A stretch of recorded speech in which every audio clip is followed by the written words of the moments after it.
आज इंदिरा गांधी की पुण्यतिथि और सरदार वल्लभ भाई पटेल की जयंती है।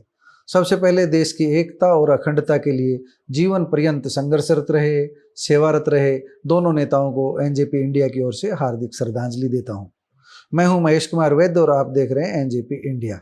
चर्चा को आगे बढ़ाने से पहले अपने चैनल को लाइक एवं सब्सक्राइब करने का निवेदन। दोस्तों, आज सुबह जब देश के सबसे बड़े हिंदी के 2 समाचार पत्रों के पन्ने पलट रहा था तो न कहीं इंदिरा गांधी की खबर थी और न ही किसी ने विज्ञापन देकर उन्हें याद किया था। लेकिन सरकारी स्तर पर सरदार वल्लभ भाई पटेल को याद करने में न सरकार पीछे थी और न प्रशासन। जयंती पर सरदार पटेल को याद करने वालों को साधुवाद। अच्छा काम किया, उन्हें याद करना ही चाहिए, क्योंकि वह ऐसे महान नेता थे जिन्होंने भारत को मौजूदा स्वरूप में लाने के लिए कड़ी मेहनत की थी। सैकड़ों रियासतों का भारत में विलय किया था, लेकिन अपना जीवन कुर्बान करने वाली आयरन लेडी इंदिरा गांधी को यूं भुला देना मेरे लिए पीड़ादायक है। मन की व्यथा व्यक्त करने के बाद अब मूल विषय पर आते हैं। बात करते हैं 31 अक्टूबर 1875 को जन्मे और 15 दिसंबर 1950 को दुनिया से अंतिम विदाई लेने वाले देश के प्रथम गृह मंत्री सरदार वल्लभ भाई पटेल की ओर पिछले कुछ वर्षों से बढ़े भाजपा के झुकाव की। कुछ वर्षों से भाजपा के नए महानायक बने वरिष्ठ कांग्रेसी नेता पटेल को लेकर अक्सर यह प्रचारित किया जाता है कि अगर पटेल पीएम होते तो देश का नक्शा कुछ दूसरा ही होता। और भी पता नहीं कितनी तरह के प्रचार होते हैं। पंडित जवाहरलाल नेहरू को जीरो और पटेल को हीरो बताने के लिए कई तरह की कहानियां व्हाट्सएप यूनिवर्सिटी पर प्रचारित की जाती रही है। व्हाट्सएप यूनिवर्सिटी की इन कहानियों का गणित समझाने के लिए, इनके पीछे की मंशा समझाने के लिए, सरदार पटेल को जवाहरलाल नेहरू से बड़े कद का नेता साबित करने वालों को समझाने के लिए मुझे एक काल्पनिक कहानी का सहारा लेना पड़ रहा है।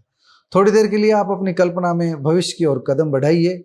अब से लगभग 50-60 वर्ष बाद के उस भारत की कल्पना करें जिसमें भारतीय राष्ट्रीय कांग्रेस एक बार फिर बेहद मजबूत स्थिति में आ चुकी हो और भाजपा की हालत कर्नाटक व हिमाचल प्रदेश के विधानसभा चुनाव जीतने से पहले वाली कांग्रेस से भी दयनीय हो चुकी हो। तब अचानक, मतलब 50 वर्ष बाद, मजबूत कांग्रेस अगर ये कहना शुरू कर दे कि देश के असली हीरो अमित शाह थे और नरेंद्र मोदी तो जीरो थे, तब आप क्या कहेंगे? तब कांग्रेस खुलकर ये कह रही होगी कि मोदी में जम्मू कश्मीर से धारा 370 हटाने की हिम्मत ही नहीं थी। यह काम तब हुआ जब अमित शाह गृह मंत्री बने। आपको कांग्रेस के इस दुष्प्रचार पर यकीन होने लगेगा या नहीं, आप बताइए? क्योंकि कांग्रेस ये तर्क दे रही होगी कि मोदी 1 में राजनाथ सिंह जब गृह मंत्री थे तब वे दोनों मिलकर कुछ नहीं कर पाए।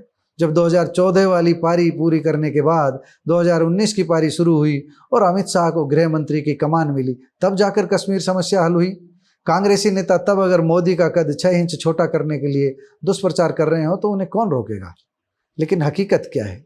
क्या कश्मीर समस्या का यह समाधान बिना पीएम नरेंद्र मोदी के मार्गदर्शन के संभव हुआ है? क्या उनकी सलाह के बिना ऐसा हुआ है? कतई नहीं। मोदी सरकार में बिना मोदी पत्ता तक नहीं हिल सकता। भाजपा आज इसी काल्पनिक कहानी की तरह कर रही है।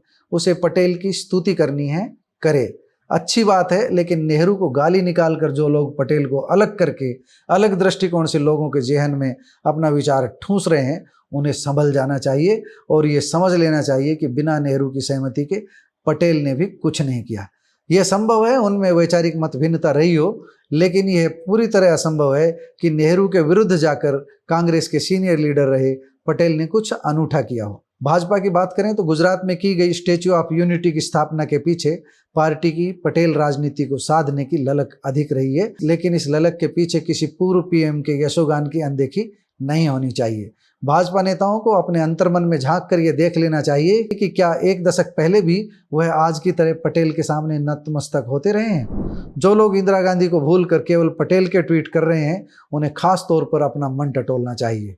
सरदार पटेल को अगर लौह पुरुष कहा गया था तो इंदिरा गांधी भी आयरन लेडी कहलाती थी। राजनीति में अटल बिहारी वाजपेयी जैसी उदारता रहनी ही चाहिए। अंत में एक जरूरी बात भी कहना चाहूँगा। जम्मू कश्मीर की समस्या के समाधान की एक काल्पनिक कहानी सुनाने का मेरा अभिप्राय ये कतई नहीं है कि मैं सरकार के फैसले का पूर्णतया समर्थन करता हूँ। हाँ, मैं एक हद तक धारा 370 के कुछ प्रावधानों को खत्म करने की मोदी सरकार की पहल का स्वागत करता हूँ। संभव है आने वाले समय में जम्मू कश्मीर में विधानसभा चुनाव हो और शांति स्थापित हो जाए।